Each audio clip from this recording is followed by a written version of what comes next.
Homeward Bound, written by Ellen G. White.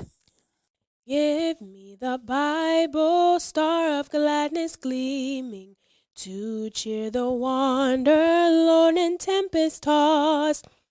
No storm can hide that peaceful radiance beaming, since Jesus came to seek and save the lost. Give me the Bible, holy message shining. Thy light shall guide me in thy narrow way, precept and promise, law and love combining, till night shall vanish in eternal day. A United Church. August 20th. The Gospel Net. Again, the kingdom of heaven is like a granite that was cast into the sea and gathered some of every kind. Matthew 13, verse 47. The kingdom of heaven is like unto a net that was cast into the sea, and gathered of every kind, which when it was full, they drew to shore, and sat down, and gathered the good into vessels, but cast the bad away. So shall it be at the end of the world. The angels shall come forth, and sever the wicked from among the just, and shall cast them into the furnace of fire. There shall be wailing and gnashing of teeth.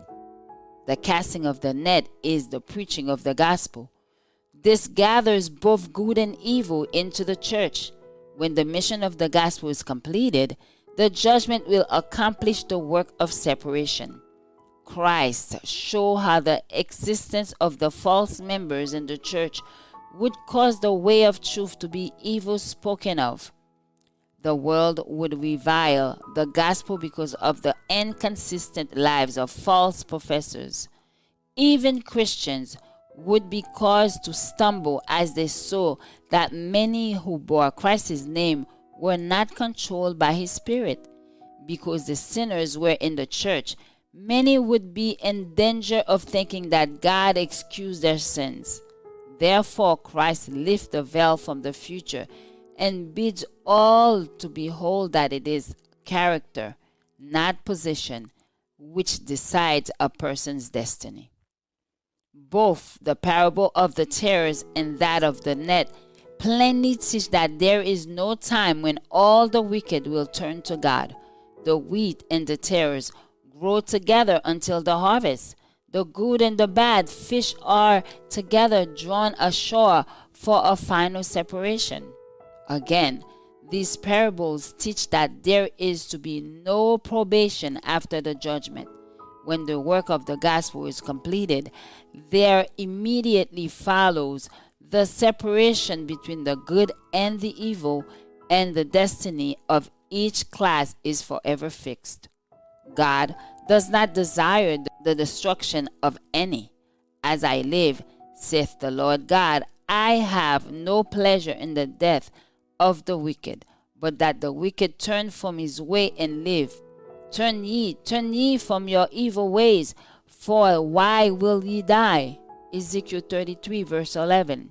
Throughout the period of probationary time, his Spirit is entreating men and women to accept the gift of life.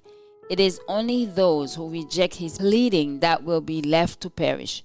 God has declared that sin must be destroyed as an evil ruinous to the universe. Those who cling to sin will perish in its destruction.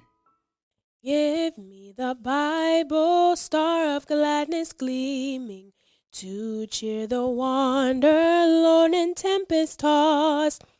No storm can hide that peaceful radiance beaming, since Jesus came to seek and save the lost.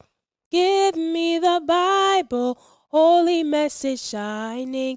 Thy light shall guide me in thy narrow way, precept and promise, law and love combining, till night shall vanish in eternal day. Join us tomorrow for another devotional reading by God's grace. For we are members of his body, of his flesh, and of his bones, for the edifying of the body of Christ.